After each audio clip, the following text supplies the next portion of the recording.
Hello everyone. आज की video में हम लोग बात करेंगे मॉडल वर्ब्स के बारे में।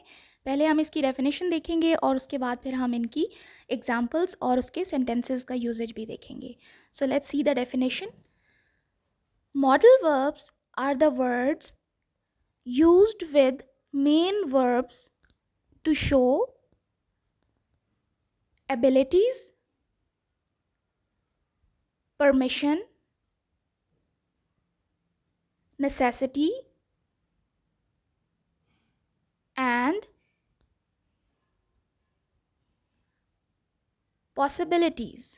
इसका मतलब है मॉडल वर्ब्स ऐसे लफ्ज़ होते हैं जो मेन वर्ब के साथ यूज़ होते हैं और ये क्या जाहिर करते हैं, किसी भी चीज़ की एबिलिटी, ठीक है, या किसी चीज़ की परमिशन अगर देनी हो तब यूज़ होते हैं, या किसी चीज़ की ज़रूरत हो, नेसेसिटी हो तो तब यहाँ पे मॉडल वर्ब यूज़ होगा, ठीक है, और किसी चीज़ की पॉसिबिलिटी, ठीक है, होने का जो उसका चांस होता है अगर उसको जाहिर करना हो तो तब भी मॉडल वर्ब्स यूज़ होते हैं। आइए आप देखते हैं कि इसकी टाइप्स क्या हैं और ये कहाँ कहाँ यूज़ होते हैं। सबसे पहले आप लोग देख रहे हो कैन और कुड। कैन और कुड हमेशा वहाँ यूज़ होते हैं जहाँ पे किसी चीज़ की एबिलिटी को जाहिर किया जाए, ठीक है, कि वो ये काम कर सकता है, ठीक है। जैसे सेंटेंस में आप देखो जो रेड मार्कर से मैंने लिखा है, शी कैन ड्रॉ वेल। यहाँ पे उसकी एबिलिटी जो है वो जाहिर हो रही है कि वो एक अच्छी ड्राइंग कर सकती है। इसी तरह कुड जो है वो भी एबिलिटी जाहिर करने के लिए यूज़ होता है। जैसे सेंटेंस में देखो आप, when I was young I could dance really well. इसका मतलब है कि जब मैं छोटी थी तो मैं बहुत अच्छे से डांस कर सकती थी, यानी एबिलिटी जाहिर हो रही है, ठीक है। नेक्स्ट मॉडल वर्ब्स की जो एग्जांपल है वो है मे एंड माइट। अच्छा, अब ये कहाँ पे यूज़ होते हैं ये देख लेते हैं। ये जहाँ पे भी पॉसिबिलिटी जाहिर करनी हो, किसी काम के होने का चांस हो वहाँ पे, या किसी चीज़ की परमिशन अगर लेनी हो या देनी हो तो उस सेंस में माइट यूज़ होगा, मे यूज़ होगा। अब हम देख लेते हैं कि मे कहाँ पे यूज़ हो रहा है। जैसे एग्जांपल है यू मे लीव नाउ। अब यहाँ पे आपको पता मे यूज़ हो रहा है परमिशन के लिए कि तुम जा सकते हो अब, ठीक है। तो यहाँ पे मे जो है वो परमिशन के लिए यूज़ हुआ है, यू मे लीव नाउ। इसी तरह पॉसिबिलिटी के लिए माइट कैसे यूज़ होगा, इट माइट रेन टुडे, यानी आज रेन होने की पॉसिबिलिटी जाहिर हो रही है, ठीक है, इस सेंटेंस में। तो माइट हमेशा वहाँ यूज़ होगा जहाँ पे पॉसिबिलिटी होती है। अच्छा जी, नेक्स्ट मॉडल वर्ब्स देखते हैं, वुड एंड कुड। अच्छा जी, वुड और कुड हमेशा वहाँ पे यूज़ होते हैं जहाँ पे कोई पोलाइट रिक्वेस्ट किसी से की जाए, ठीक है। अभी आप एग्जाम्पल सेंटेंस देखोगे तो आपको और आसानी से समझ आ जाएगा। जैसे हम वुड को यूज़ करते हैं, would you like some coffee. अब यहाँ पे किसी से पूछा जा रहा है पोलाइटली कि क्या आप कॉफ़ी लेना पसंद करेंगे, तो ये एक पोलाइट रिक्वेस्ट हुई ना। इसी तरह कुड यूज़ होगा रिक्वेस्ट के लिए इस तरह, could you please close the door, ठीक है। यहाँ पे भी एक पोलाइट रिक्वेस्ट की जा रही है कि क्या तुम दरवाज़ा बंद कर सकते हो, ठीक है।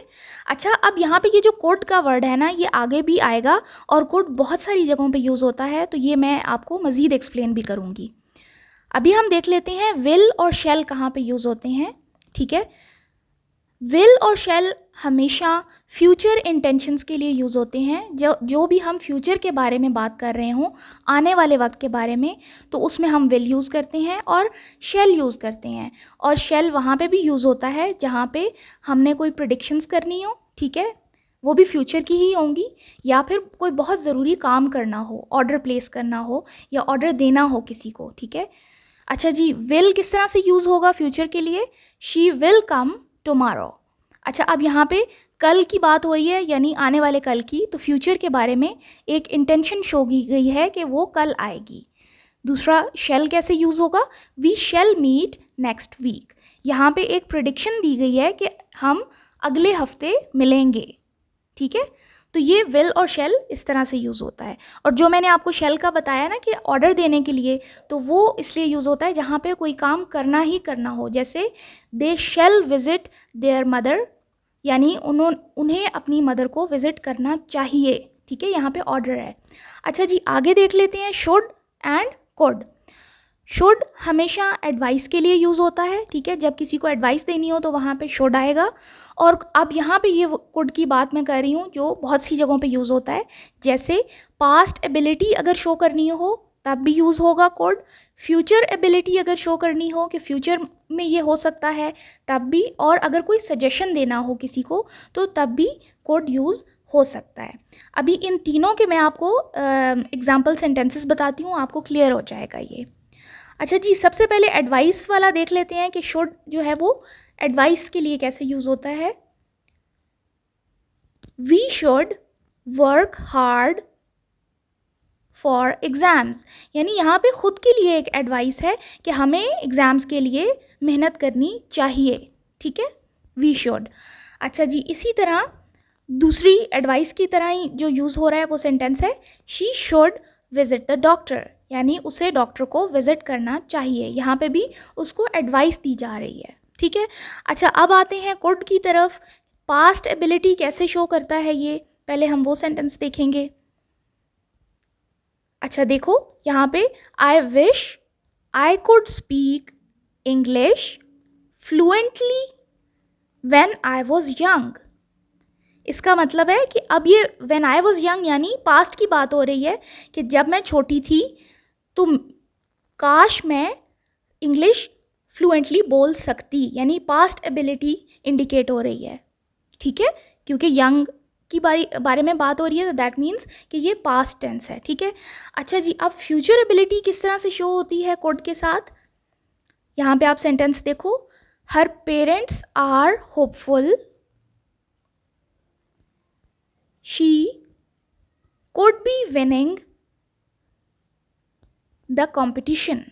अच्छा आप देखो यहाँ पे जो होपफुल वर्ड है, होपफुल हमेशा होता है फ्यूचर के लिए, उम्मीद आप रखते हो ना, तो उसके पेरेंट्स होपफुल हैं कि वो कंपटीशन जीत जाएगी।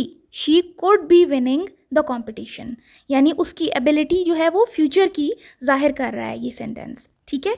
अच्छा जी, अब सजेशन के तौर पे कैसे यूज़ होता है, he could have reacted differently, यानी वो मुख्तलिफ तरीके से रिएक्ट कर सकता था, यहाँ पे एक सजेशन दिया गया है। आई होप वीडियो अच्छी लगी होगी, सब्सक्राइब करना नहीं भूलिएगा। Take care.